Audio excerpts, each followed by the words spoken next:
Welcome to the Leo. YCP అధికారంలో ఉన్నప్పుడు దళిత driver Subrahmanyam case రాష్ట్ర వ్యాప్తంగానే కాదు దేశవ్యాప్తంగా కూడా సంచలనం సృష్టించింది. మనందరికీ తెలుసు.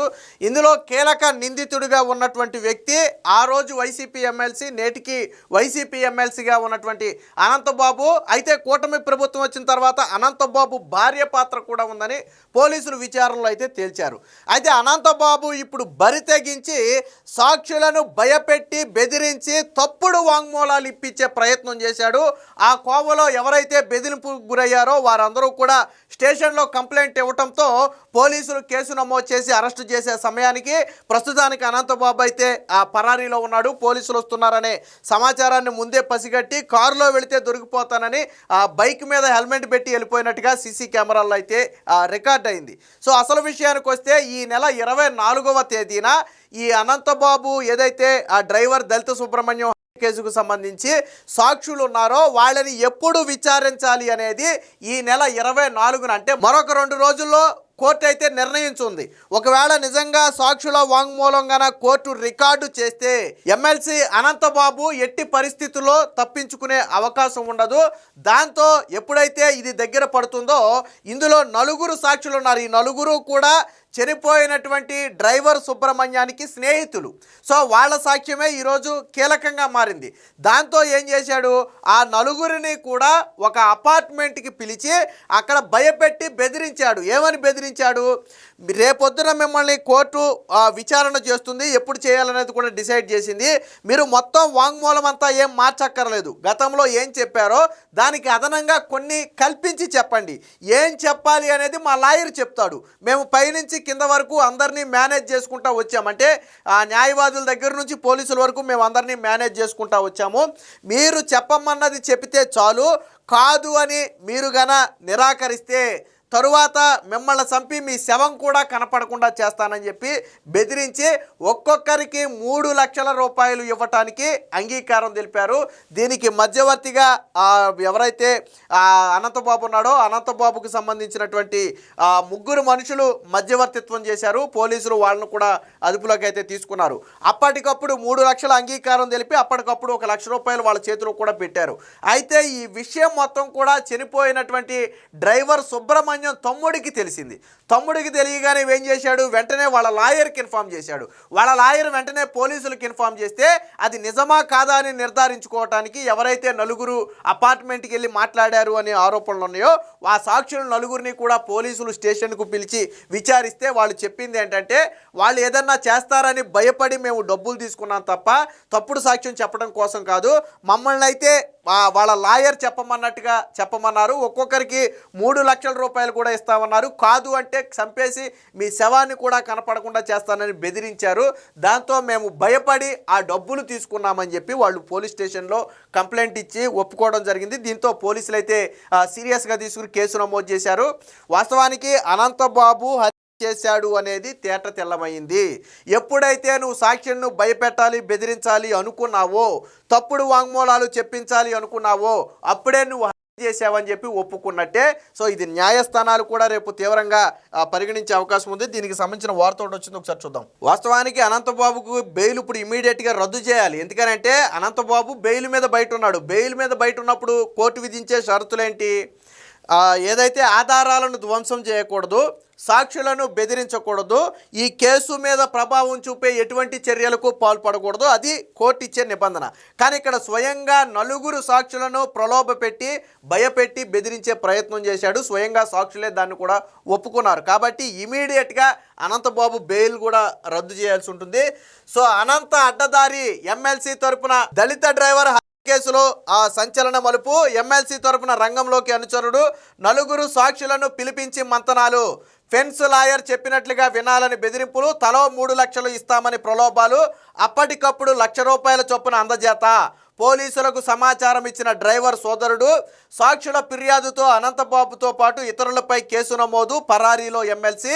ఈ నిందితుల్లో ప్రధాన పాత్ర పోషించింది ఎవరయ్యా అంటే వైసీపీ బీసీసీఎల్ కార్యదర్శిగా ఉన్నటువంటి చినబాబే ఈ మధ్యవర్తిత్వం చేయటానికి పూనుకున్నాడు. సో చినబాబు మీద కూడా పోలీసులు అయితే కేసు నమోదు చేశారు. సో మంగళవారం అనంతబాబుని అరెస్ట్ చేయడం కోసం పోలీసులు ఆయన ఉంటున్న నివాసం వద్దకు వెళ్తే అప్పటికే పరారైనట్టుగా సీసీటీవీ ఫుటేజ్లో అయితే గమనించారు. సాక్షులను ప్రలోభాలకు గురి చేయరాదు, సాక్షులను బెదిరించరాదు, ఈ షరతులతోనే నిందితులకు న్యాయస్థానం బెయిలిస్తుంది.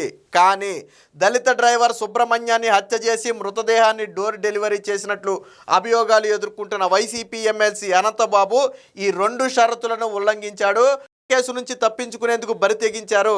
లక్షల రూపాయలు వెదజల్లి సాక్షులను కొనేందుకు పగడ్బందీగా ప్రణాళిక వేశారు. అయితే సుబ్రహ్మణ్యం సోదరుడు ఇచ్చిన సమాచారంతో ఈ గుట్టు రట్టు కావడంతో ఇప్పుడు అనంతబాబు పైన మరొక కేసు అయితే నమోదు చేశారు. అసలు ఏం జరిగింది, ఎలా బెదిరించారు అనేది కూడా ఉందో ఒకసారి చూద్దాం. పోలీసులు అరెస్టు చేసేందుకు రంగంలో దిగడంతో ఆయన పరారయ్యారు. వైసీపీ ఆమెలు అత్యంత సంచలనం సృష్టించిన డ్రైవర్ సుబ్రహ్మణ్యం కేసులో సాక్షులను విచారించేందుకు ఈ నెల 24న న్యాయమూర్తి తేదీలను ఖరారు చేయనున్నారు. ఇప్పుడు కేసు సంచలనం మలుపు తిరిగింది. విశ్వసనీయ సమాచారం ప్రకారం ఏం జరిగిందని చెప్పారు అంటే ఈ కేసు దగ్గర పడింది. సో ఎవరైతే అనంతబాబు ఉన్నాడో అనంతబాబుకి జైలు శిక్ష పడే రోజులు దగ్గర పడ్డాయి. కేసు విచారణ కూడా వేగంగా జరుగుతుంది. ఈ నెల 24న 4 సాక్షులను ఎప్పుడు విచారించాలి, ఎప్పుడు కోర్టులో విచారించాలి, వాళ్ళ చేత వాంగ్మూలం తీసుకోవాలనేది ఈ నెల 24న కోర్టులు తేల్చనున్నాయి. సో అదే కనుక జరిగితే ఇక అనంతబాబు ఎట్టి పరిస్థితుల్లో తప్పించుకునే పరిస్థితి ఉండదు. కాబట్టే ఇప్పుడు ఆ 4 సాక్షులను కూడా పిలిచి బెదిరించే ప్రయత్నం చేశారు. సాక్షులకు బెదిరింపులు, ప్రలోభాలు. ఎమ్మెల్సీ అనంతబాబు తన డ్రైవర్ సుబ్రహ్మణ్యం కేసు నుంచి బయటపడేలా సాక్షులను ప్రలోభాలకు గురి చేసేందుకు ప్రణాళికలు రచించారు.